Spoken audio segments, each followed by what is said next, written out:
Hey everyone, today I'm going to show you how to zoom out iPhone screen. So as you can see, now zoom in my iPhone screen. So it's just using your 3 finger and tap on 2 times, then zoom out. Okay, in the first way,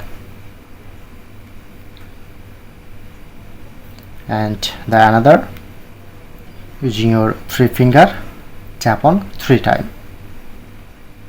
Then you get this interface. Usually increase, zoom in and zoom out. Now zoom out. Okay, and the another, open your settings,